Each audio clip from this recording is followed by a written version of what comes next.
وهو باحث وكاتب ومتعمق في التاريخ الكنيسة والتاريخ اللاهوتي والرعوي. وإن شاء الله نسمع محاضرة مباركة تفتح أذهاننا وتدينا خبرة أكتر. ربنا يجعلنا سامعين عاملين بكلمات روح القدس على فمه المبارك.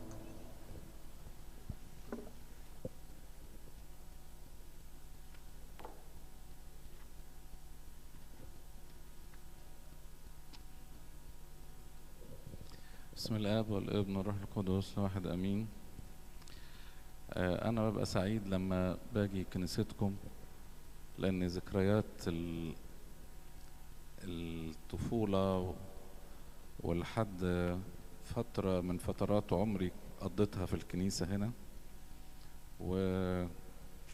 والنهاردة بنتذكر الذكرى السنوية لأبونا تدرس، وهو آخر مؤسسين الكنيسة، الجيل بتاع أبونا جرجس متى وأبونا أنطونيوس وأبونا ميخائيل وأبونا تداوس، وفي الآخر أبونا تدرس. والحقيقة تاريخ كنيستكم تاريخ عميق جدا، وليه عمق على مستوى الخدمة والتعليم. ربنا ينيح نفسه وهو بيتشفع علينا فوق في السماء. الكنيسة هي منبع النعم، وربنا يسوع المسيح حينما دبر خلاص الإنسانية كلها دبر خلاصها من كنيسة. يعني خارج الكنيسة لا يوجد خلاص، وخارج الكنيسة لا يمكن لأحد أن يأخذ قوة سواء خلاصية أو روحية. عشان كده الكنيسة ربنا بيدبر ليها حماية خاصة. بس مهم قوي إننا نفهم إن الكنيسة ما هياش مجرد مبنى أو مسمى. يعني كل كنيسة تحمل السلطان الرسولي هي التي معنية بخلاص البشر، والسلطان الرسولي يسقط حينما يتنازل القائمين على الكنيسة عن الإيمان. عشان كده ليس كل من يسموا أنفسهم كنائس هي كنائس، وليس كل من يدعون أنهم يحملوا إنجيل المسيح هم خدام. لكن الكنيسة الحقيقية هي التي تحمل سلطان المسيح الحقيقي، والتي لها إيمان المسيح الحقيقي، ودي اللي معنية بحماية المسيح. ولكن هناك بعض من يدعون أنهم صور كنسية ويحملوا اسم المسيح، ولكن ليس لهم المسيح الحقيقي.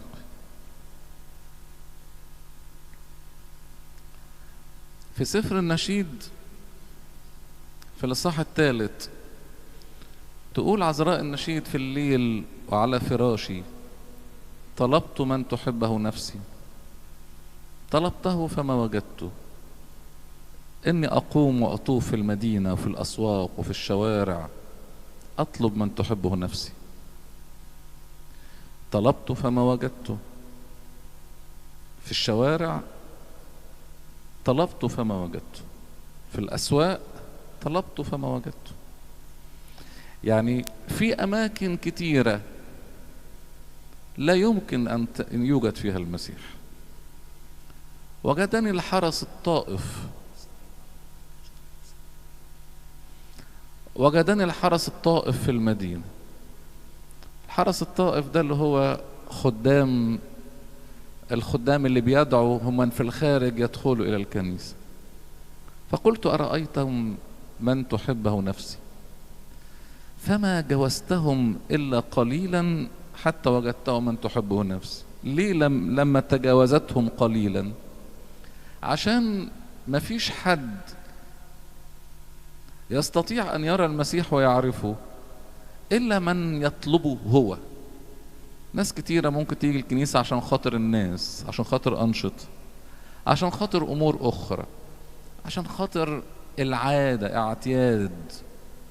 لكن ما جوزتهم قليلا، يعني الأول الدعوة كانت من الخدام، ولكن حينما نجد المسيح ترتفع الصورة إلى المسيح نفسه ونتجاوز الخدام ويصير علاقة شخصية.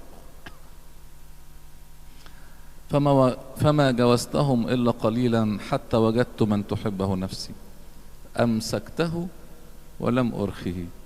أمسكته ولم أرخه، ده الثبات في المسيح.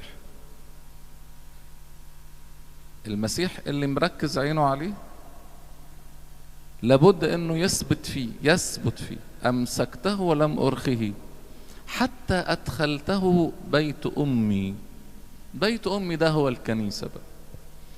يعني المسيح نثبت فيه جوه الكنيسة حتى أدخلته. حتى دي معناها في تدرج حاصل، اللي هو معرفة المسيح ثم الأسرار.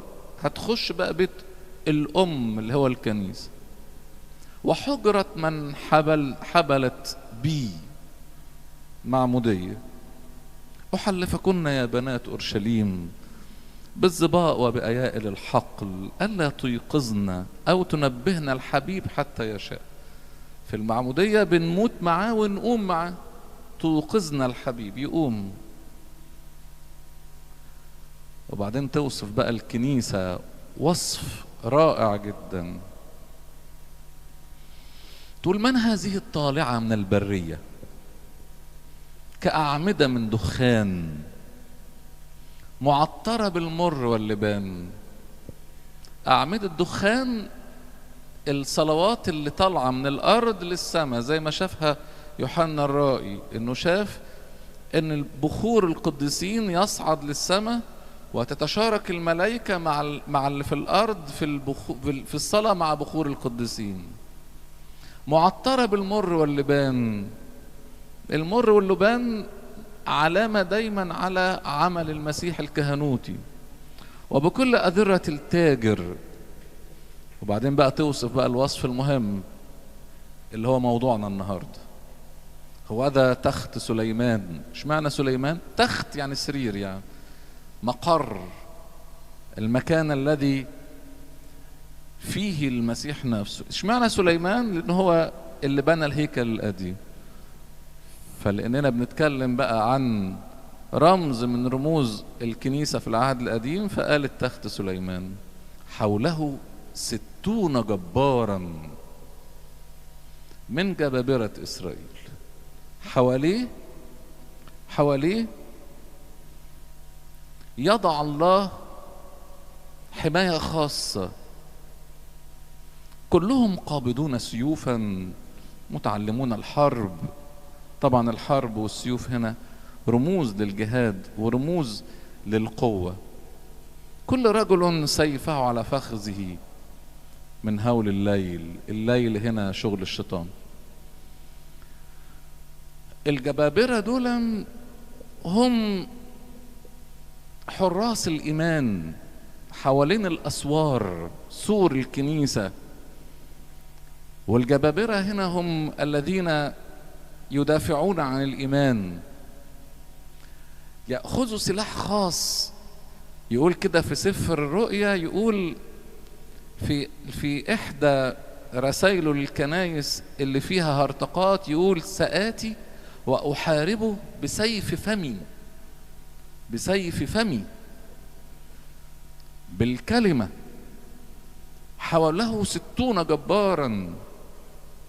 آباء الكنيسة المدافعين عن الإيمان هم الذين حفظوا أسوار الكنيسة، لم تنهدم لأنهم أخذوا الأمانة وحاربوا.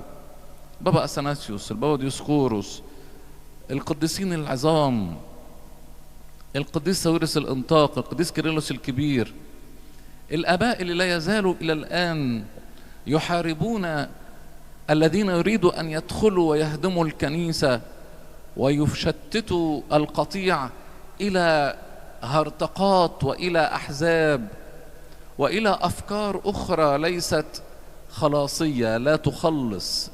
من يخلصنا هو المسيح والايمان به المسلم من اباء القديسين فقط فقط. لدرجه بولس الرسول يقول: اذا بشركم ملاك بغير ما بشرتكم انا به، او انا نفسي جيت كلمتكم بغير قلت ليكن اناسيم. محروم. محروم يعني ايه؟ مقطوع، يعني يخرج بره الكنيسه. ليه؟ لان الايمان مسلم مره من القديسين، وكل حرف من حروف الايمان اللي استلمناه، كل حرف، كل فكره، كل نبضه قلب جوه الكنيسه ليها ميزان ايماني، ليها عمل خلاصي. عشان كده الكنيسة ليها حماية خاصة، بس مين يحميها بقى؟ المسيح. ويعطي في كل زمن من أزمنة الحرب من يحمل سيف الكلمة الجبار الذي يحمل الكنيسة. في عصر الرسل كانوا حريصين جدا ان ما يدخلش الكنيسة فكرة او حتى صورة من صور الهرطقات اللي في العالم. يقول ماري بطرس في رسالته الاولى 11: الخلاص الذي فتش عنه وبحث عنه انبياء الذين تنبأوا عن النعمة التي من اجلكم. الايمان اللي انتوا واخدينه ده، الخلاص ده ثمين جدا، غالي قوي، ما ينفعش تتنازل عنه باي صورة. حتى طريقة المعرفة الكتابية ما هياش اي حد كده يجي يفسرها لك وتعجب بيه. انت مسيحي؟ تقول لي ايوه. اقول لك تعرف المسيح؟ تقول لي طبعا. اقول له انهي مسيح؟ تقول لي يعني ايه؟ اقول لك اخدت المسيح ده منين؟ منك لنفسك كده؟ فتحت الانجيل وقعدت تقرا وتقول انا هكون مسيح بمزاجي؟ ولا جالك واحد خبط على الباب وقال لك يا اخ انا عايز افسر لك كتاب مقدس وعمل لك مسيح تاني؟ تقول لي يعني ايه؟ اقول لك ما هو اريوس اتكلم عن المسيح، بس انهي مسيح؟ مسيح انسان يتأله ولكنه ليس من جوهر الآب. ها؟ ده كان مسيح. ده مش كده وبس، ده كان بيقول انه هو اللي بيتكلم عن المسيح الحقيقي. والبابا الكسندروس اللي حرمه وقتها قبل مجمع نقيا انه راجل مهرطق. بص يقول ايه في رسالة بعتها اريوس للمجموعة بتاعته اللي كانت في انطاكيا، مجموعة لوقيانوس. يقول عن البابا الكسندروس، انتوا عارفين القصة بتاعت اريوس مش كده؟ اريوس ده كان اصلا اتعلم في مدرسة في انطاكيا جماعة اسمها لوقيانوس. الجماعة دي كلها مهرطقين، هو يوسابيوس النخوميدي، يوسابيوس القيصري، مجموعة كلها مهرطقين. هرطقتهم ايه بقى؟ جابوا الفكر بتاعهم منين؟ ان هما خلطوا بين افكار فلاسفة وبين المسيحية، وقالوا الكلام ده بقى ايه؟ عقلي اكتر. راح اريوس ده جه وقعد يخدم في اسكندرية واترسم كاهن وبقى له شعبية كبيرة.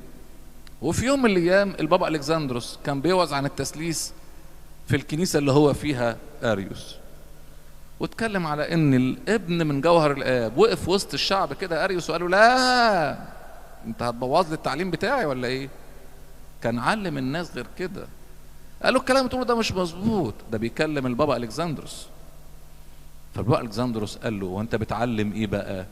فقال له الابن ليس من جوهر الاب، الابن لوغوس مخلوق، يعني كائن مخلوق اعطي امكانيات الهيه ولكن ليس من جوهر الاب. فقال له انت بتقول كده؟ قال له قال له تعالى لي بقى. حاول يناقشه مفيش فايده، راح عمل مجمع وحارمه.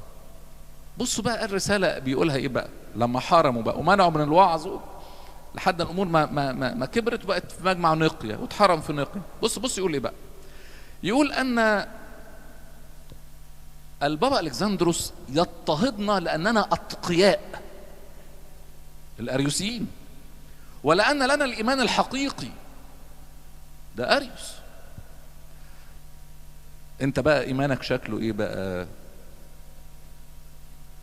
انت مسيحك شكله ايه؟ مسيح نسطوري؟ يعني ايه؟ يعني مسيح طبيعتين منفصلتين خلقدوني؟ مسيح شكله ايه؟ ولا مسيح بدون ملامح بقى ولا اسرار ولا تقليد، وزي ما لوثر قال كده بقى وعلم البروتستانت اعبد الهك كما تشاء، وكل جماعة تعمل لها طائفة لحد اما عدوا مئات الالاف من الطوائف لحد النهارده. انت مسيحك شكله ايه؟ الايمان بتاعك بانهي مسيح؟ ما في ناس بتتكلم عن المسيح بانه ثائر وطني اجتماعي، ده الكلام ده موجود في كتب. وفي ناس قالت عن المسيح انه نبي، وفي ناس قالت عن المسيح انه انسان تأله، وفي ناس قالت ان المسيح لاهوته مش متحد بناسوته في كل الامور. انت مسيحك شكله ايه؟ انت واخد المسيح الحقيقي ولا مسيح مزيف؟ انت ايمانك راسخ زي ما قال المسيح لبطرس لما قال له انت هو المسيح ابن الله الحي، قال له ان لحما ودما لم يعلن لك هذا. المسيح مش خاضع لاستنتاجات بشريه، المسيح مش خاضع لافكار ناس ولا فلسفات، لكنه اعلان الهي لا يمكن ان يتغير. يقول المسيح اذهبوا تلمذوا جميع الامم علموهم ان يحفظوا جميع ما اوصيتكم به. تقول لي ده هو المسيح مهتم بالامور العقيديه واللاهوتيه دي؟ طالعه بقى افكار جديده كده تقول ايه بقى؟ هي جديده علينا لكن كانت ظهرت من قرون كده في اوروبا.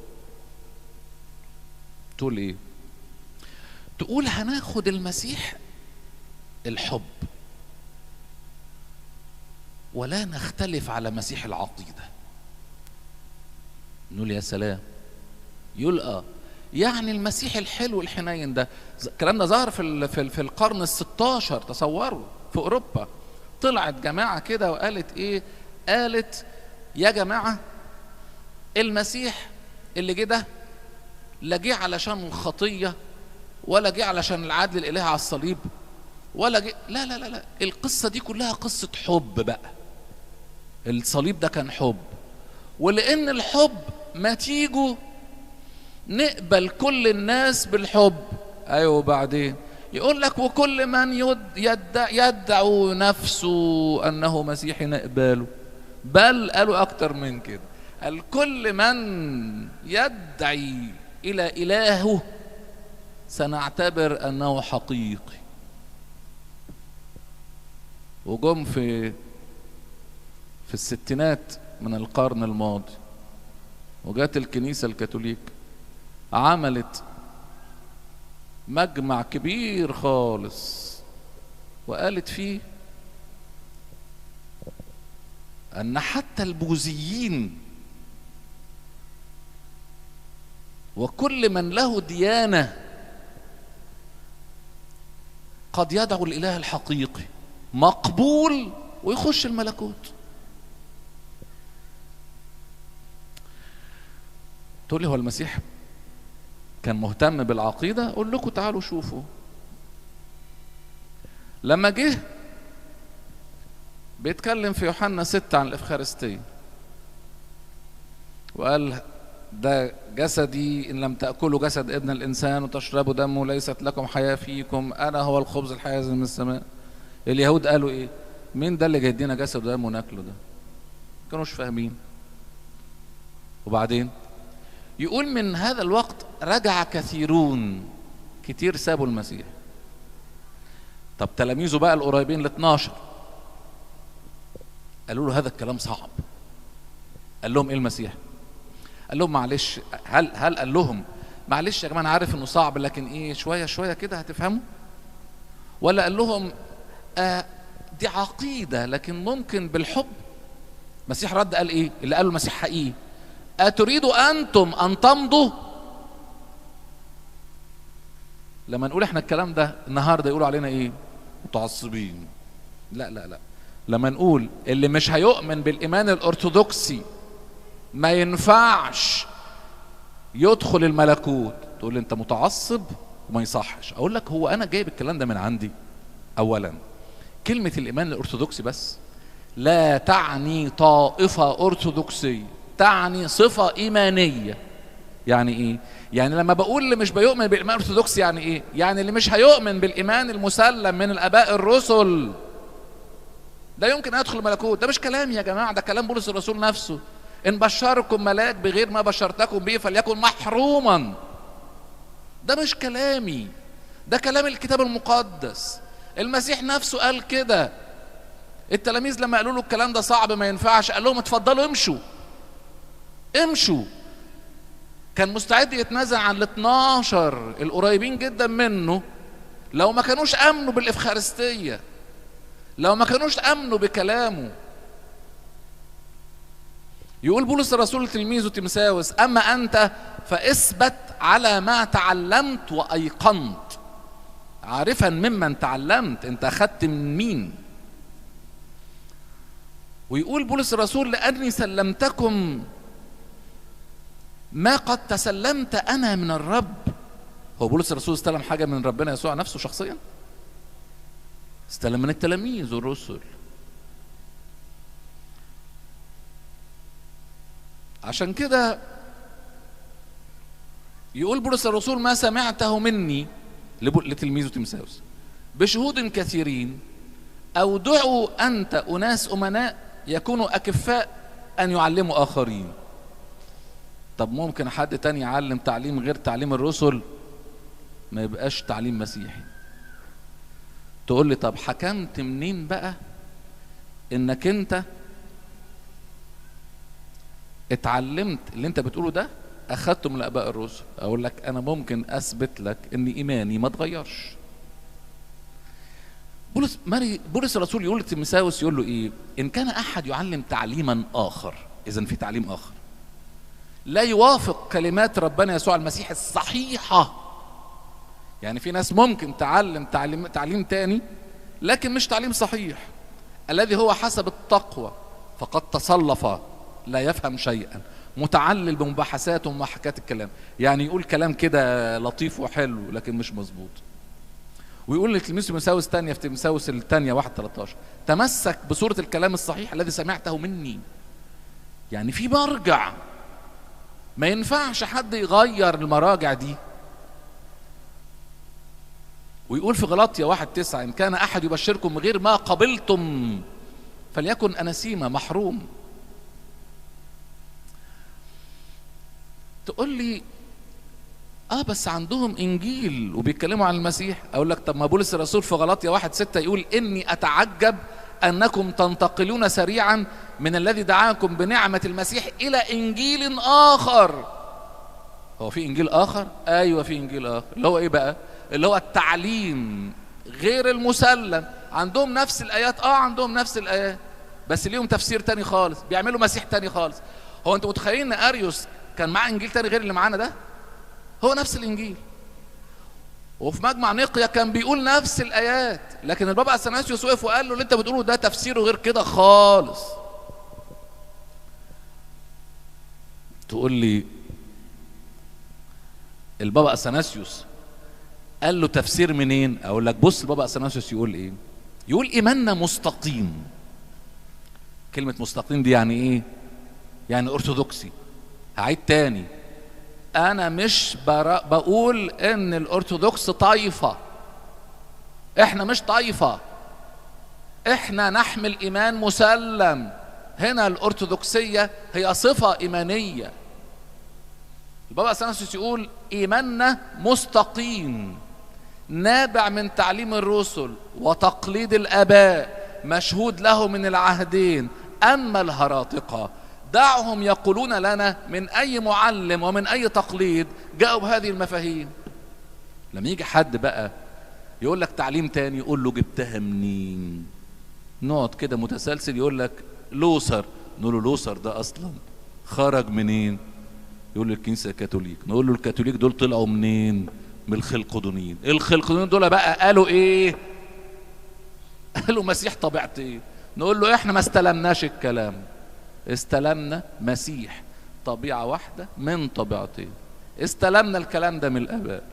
البابا اثناسيوس في رسالته لاسقف اسمه انبا سرابيون، راجل كان قديس كبير جدا في عصر بابا اثناسيوس، يقول له كده: دعونا ننظر الى تقليد الكنيسه الجامعه وتعليمها وايمانها الذي هو من البدايه، من بدايه خالص. احنا مش جايبين حاجه مختلفه. يعني اوعى تظن ان البابا اثناسيوس في كلامه ده كان بيقول فكره من عنده، ولا حتى قانون الايمان اللي اتكتب في نقيا حاجه حديثه، زي ما في كتب طالعه ضد المسيحيه تقول ان المسيحيه عملت الايمان بتاعها من مجمع نقيا 325. لا لا لا لا لا، الايمان ده هو اللي استلمناه من اباء الرسل في مجمع نقيا، وضعوه في قانون، يعني في قوالب كلمات محدده.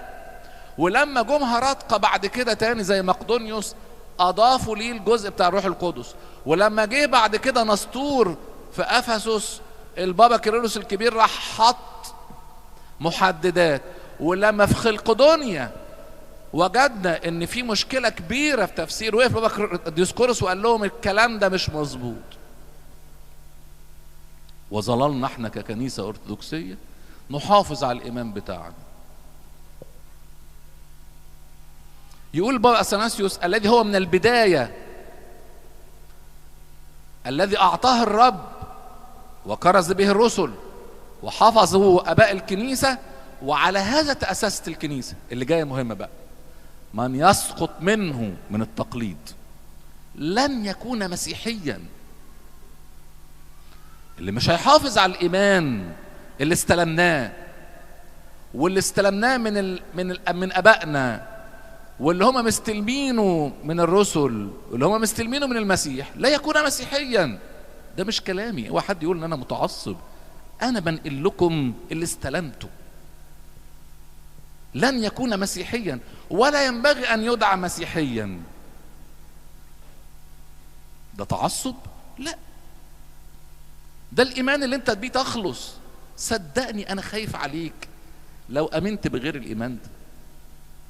لا يوجد خلاص الا بالايمان المسلم بين قوسين الارثوذكسي.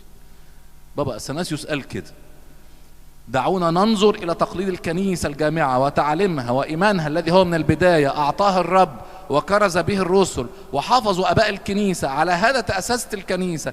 من يسقط منه لا يمكن ان يدعى مسيحيا.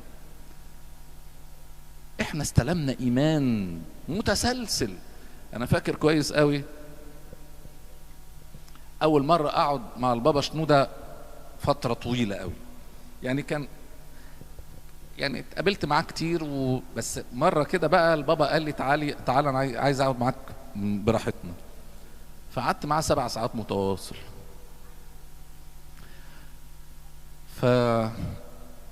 انا واخد راحتي بقى، فقلت له في جمله بقى محشوره في زوري لازم اقولها لك. قال لي ايه؟ قلت له انا وجيلي اللي قبلي سعداء لاننا اتولدنا في العصر اللي فيه انت معلم. وده كانت حقيقه، انا ما كنتش بجامله يعني، كلنا اتعلمنا تحت رجلين البابا شنودة. وهو شكل في فتره من الفترات الاتجاهات بتاعتنا. اما هو قال العفو. لست انا معلم من نفسي، انا احدى صور تسليم كنيسة انا استلمتها. يعني قال لي انت مش اتلمست ليا انا، انت اتلمست للكنيسة. هو قال لي كده، انا حلقة من حلقات تسليم الكنيسة. وده حقيقة. يعني ما حدش يظن ان بابا شنودة علم تعليم خاص زي ما بعض الناس اللي عايزة بس تشوه كلام يعني.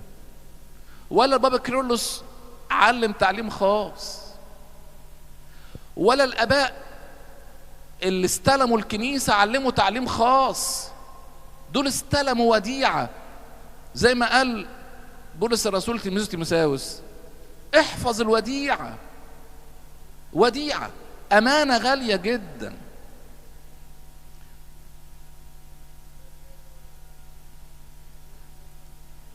القديس هيلاري أو إلاريون أسقف بواتيه يقول كده، إن شر الهراطقة الفائق يدمر مستقبل الجنس البشري. شر الهراطقة الفائق يدمر مستقبل الجنس البشري. يعني هو شايف إني الهراطقة دولا لو استمروا الخلاص بتاع ربنا يسوع المسيح مش هيخلص أتباعهم. يدمر مستقبل الجنس البشري بتصوير الخطأ أنه حقيقة. كلما زاد مكرهم وزاد التأني عليهم كلما زادت جريمتهم. بابا ديسكوروس في مجمع خلقدونيا لما قال لهم استحالة أمضي على إيمان غير اللي استلمته، كانوا عايزين يمضي على إيمان إن المسيح طبيعتين منفصلتين. قال لهم استحالة أمضي، لو سال دمي على الورقة دي مش همضي. ضربوه ونزلوا اسنانه ونتفوا دقنه وتهان مهانة كبيرة جدا. لم اسنانه ولم شعره دقنه وحطهم في جواب وبعتوا للشعب القبطي لينا وقال الجملة دي بقى: اعلموا يا أحبائي أنه قد نالني آلاما كثيرة في سبيل المحافظة على إيمان آباء القديسين، أما أنتم بنيتم إيمانكم على صخرة الإيمان، فلا تخافوا السيول ولا الهرطقة ولا الزوابع الكفرية. القديس ساويرس الأنطاكي يقول عنه: ديوسكوروس وحده بقى في الأمانة المستقيمة، وذكره اليوم ثابت في الإيمان الذي سلمه لنا ولأولاده طاهرا. أحيانا كده أقول عجيبة قوي كنيستنا القبطية دي، عجيبة جدا. من أول ما اتبنت، من أول ما ماري مرقس أسسها وهي اضطهادها في غاية العنف. الشيطان كأنه همه كله ازاي يوقع الكنيسة القبطية. 300 سنة الجيش الروماني ب10 أباطرة يحاول انه يهدم الكنيسة. دقلانوس يقول: لو هدمت الكنيسة القبطية سقط الإيمان. وجاب نفسه وكان بيشرف على ذبح الأقباط.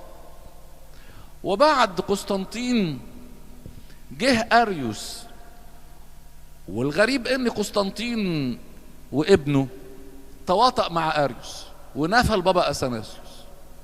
ويقول الآباء: لولا أثناسيوس لصار العالم كله أريوسي. متخيلين؟ لولا أثناسيوس لصار العالم كله أريوسي. فترة من الفترات حتى اللي كانوا عندهم إيمان قويم بس تحت الاضطهادات وتحت التعذيب زي القديس إلاريون ده مضى على نفي البابا أثناسيوس ومضى على الإيمان بتاعه. وجم قالوا له: العالم كله ضدك. مفيش خلاص.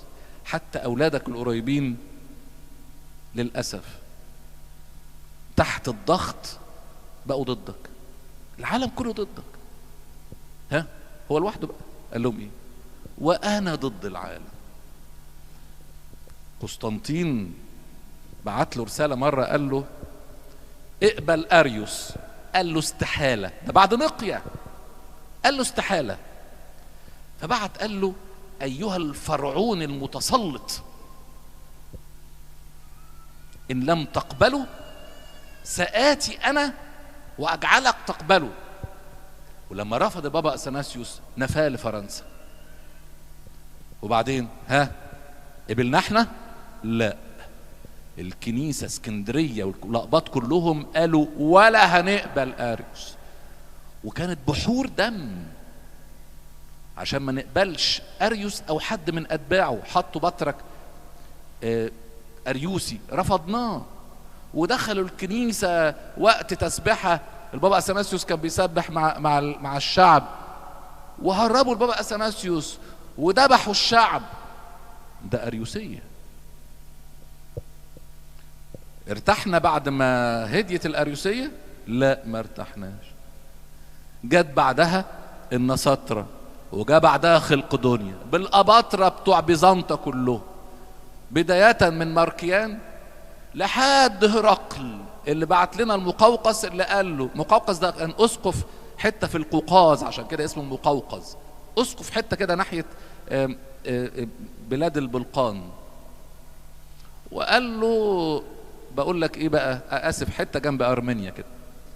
قال له انت دلوقتي هبعتك بطرك وقاضي وقائد جيوش، خد الجيش بتاع بيزنطة كله، وانا عايز في الاخر الشعب القبطي ده يبقى خلقدوني. نزل متفتون واخد الكتايب بتاعته ونزل على الكنايس، اللي مش موافق يذبحه، نزل على الاديره اللي مش موافق يذبحه، اللي منه حصل القصه بتاعت الانبا صمويل المعترف. وبعدين انتهى بايه بقى؟ دخلوا العرب، وخان المقوقس ده مصر كلها، ومضى وباع مصر كلها للعرب. وبعدين خرج مات بديزنتريا في البحر وهو خارج من مصر. ارتحنا؟ لا ما ارتحناش، دخلنا في اضطهاد اخر مع العرب. ارتحنا؟ لا. لكن الكنيسة وقعت؟ ابدا. الكنيسة دخلها هرطوقي؟ ابدا. 20 قرن والكنيسة منارة وصخرة. عشان كده النهاردة كل هم الجماعة اللي بتخطط للدين العالمي الموحد انها تكسر كنيستنا وتدخل افكار شمال ويمين، انياجرام على وثنية على افكار مختلفة على هرطقة، جابت كل الافكار اللي كانت عندها عايزة تخش الكنيسة.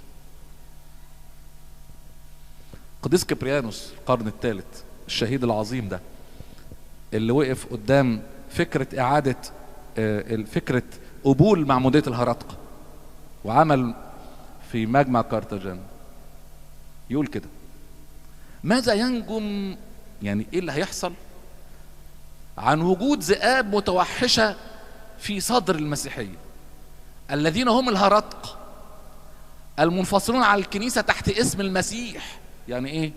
يعني خرجوا وعملوا منظمات وكنائس المسيح. يقول ماذا ينجم؟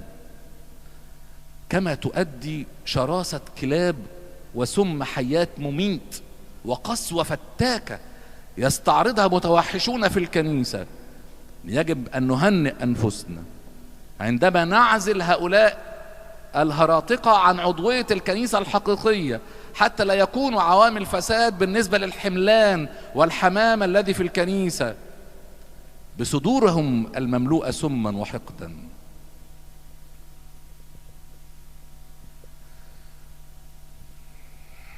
البابا اثناسيوس كان دايما في حواره مع اريوس يقول له ما استلمناش ده من الاباء، احنا محافظين على اللي استلمناه. عشان كده للاسف احنا في ازمنه ارتداد. يقول كده بولس الرسول لتلميذه تيموثاوس في رسالته الأولى 4:1، يقول في الأزمنة الأخيرة يرتد قوم عن الإيمان تابعين أرواحا مضلة وتعاليم شياطين. زمان لما كنا نقرأ الكلام ده كنا نقول إيه؟ بولس الرسول بيقول مجازا، لكن ما طلعش مجازا. هناك تعليم شيطانية فعلا بتحاول تدخل الكنيسة، تعليم شياطين فعلا، عبادة شياطين فعلية. في طقوس دخلت كنايس غربية، كنايس قائمة وليها أسماء كبيرة، حطوا على المذبح تمثال بوذا وعملوا طقوس شيطانية فعلية.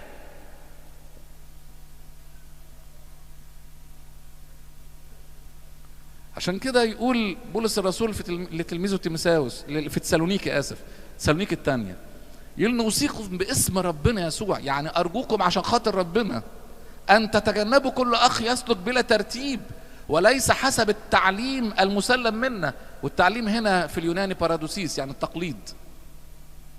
ويقول ماري بطرس في رسالته الثانية، يقول سيكون فيكم معلمون كذبة. معلمون كذبة يعني إيه؟ ناس بتوعظ باسم المسيح، يدسون بدع هلاك إذ هم ينكرون الرب الذي اشتراهم ويجلبون على أنفسهم هلاكا سريعا. ومار يوحنا في رسالته الأولى 2:18 يقول أيها الأولاد هي الساعة الأخيرة، يعني في الزمان الأخير قد صار أضداد المسيح كثيرون، ومن هنا نعلم أنها الساعة الأخيرة. يوم ما نلاقي هرطقات كتيرة عمالة بتحاول تدخل الكنيسة ونسمع تعليم غريبة قوي، اعرف ان الزمن قرب. منا خرجوا ولكنهم لم يكونوا منا. ويقول الذين قد دخل العالم مضلون كثيرون. وفي سفر الرؤيا يقول ويل لسكان الارض والبحر لان ابليس نزل اليكم وبه غضب عظيم عالما ان له زمانا يسيرا. في اولمبياد فرنسا اللي فاتت دي، هي فرنسا إحدى المراكز الكبيرة للماسونية، والماسونية بتروج لفكرة الدين الموحد وفكرة إن قوة إلهية هي التي يجب أن نعبدها تحت مسميات أديان كتيرة، منها وثنية، منها بوذية، إسلام، يهودية، مسيحية، الكل بيدعو كده هو. لكن عملوا حاجة غريبة جدا. أنا كتبت مقال في الأهرام وقلت فيه كده، وقلت أن افتتاح هذه الدورة ماسونية شيطانية، وذكرت 4 مشاهد، أهمهم مشهد قالوا سفر الرؤيا، جابوا حصان أشهب وجاي من البحر داخل على العالم، وعملوا رموز بعد كده شيطانية. في سفر الرؤيا يقولوا إن الفرس الرابع اللي هيجي على العالم بعد منه هيكون موت وأمراض وبدع وهلاك، وهيجي المسيح. خلي بالكم احنا في نهاية الأزمنة، أو على الأقل أننا في الزمن قبل مجيء المسيح اللي قال عنه عله حينما يأتي يجدي الماء على الأرض. الغريب بقى أن كنيستنا تكاد تكون هي الكنيسة الوحيدة التي لا تزال صخرة إيمان. وده يفهمنا بقى هو ليه المسيح أصلا اختار مصر المكان الوحيد اللي يجيه ويباركه غير وطنه. هو كان في أورشليم واليهودية والجليل حسب النبوات، مولود هناك، لكن اختار يجي مصر ويلف مصر كلها ويقول عن مصر بس ان في مسبح هيكون فيها في وسطها الوحيدة اللي اتقال عنه في العهد القديم مسبح آخر غير أورشليم، وقال عمود في تخومها. تخومها يعني حدودها، وعمود ده معناها مكان له قوة خاصة. لأن كنيستنا تكاد تكون هي الكنيسة التي ستظل تحفظ الإيمان بلا تغيير، إيمان حقيقي حينما يأتي المسيح في المجيء الثاني. لما قال علّه حينما يأتي يجد الإيمان على الأرض، ستكون كنيستنا هي الشاهدة الوحيدة لهذا الإيمان. لإلهنا كل المجد والكرم الأبد آمين.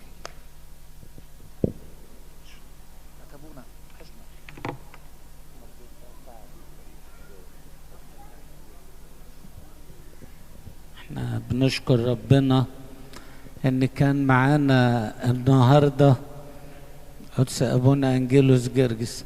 انا بقول النهارده علشان ابونا انجيلوس اللي بيتابع قناه ميسات ليه دايما بعد صلاه باكر برنامج اسمه النهارده، بيتامل فيه تاملات جميله في تذكار اليوم، مش مجرد بيحكي سيرة وبس، لا زي ما متعنا كده يكلمنا عن تاريخ الكنيسة وعقيدتها وطقوسها ربنا يديم كهنوت أبونا ويديم أبوته ومحبته. كنيسة الست العذراء دي كنيسته، خدم فيها كتير، ما ننساش محبته، دايما معانا ودايما مباركنا. ربنا يقبل أصوامكم وصلواتكم ويبعد كل شر عنكم. ما تنسوش بكرة التذكار بتاع أبونا اللي تعب وعمر وأسس كنيستنا قدس أبونا تدرس بهنام، ربنا ينيح نفسه. فكلنا نكون متواجدين، سيدنا أنبا مكاري هيكون متواجد مع أباء كهنة الحي، ووجودكم بيسعدنا وبيعزينا. ربنا يحفظكم ويبعد كل شر عنكم، آمين. يا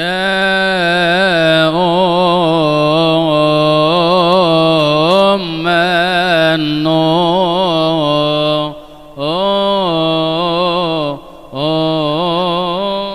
يا فخرا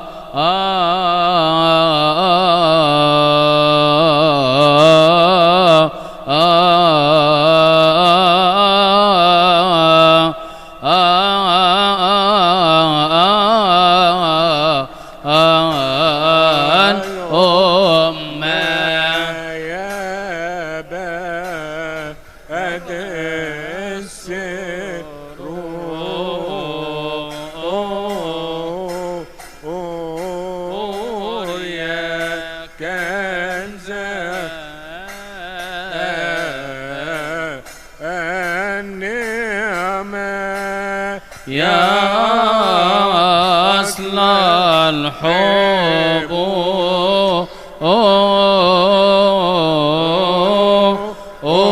يا معدن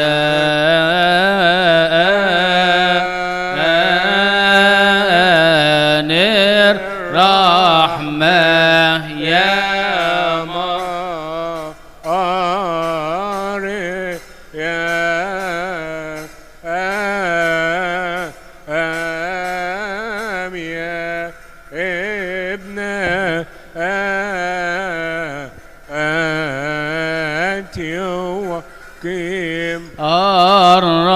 الرب المتعال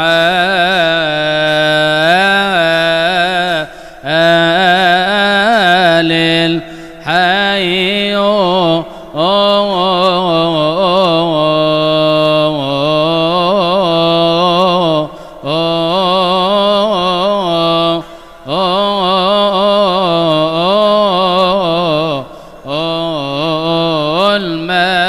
الموجود شرفك بكمال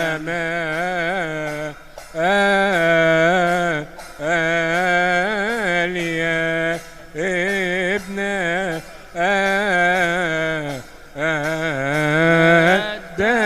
داود وتاكي غبري يا قلب السر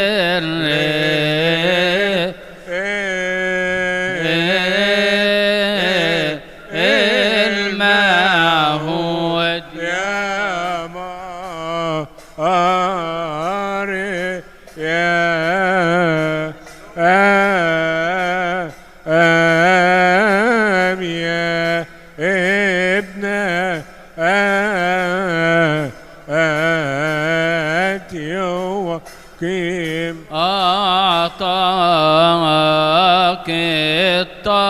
التطوير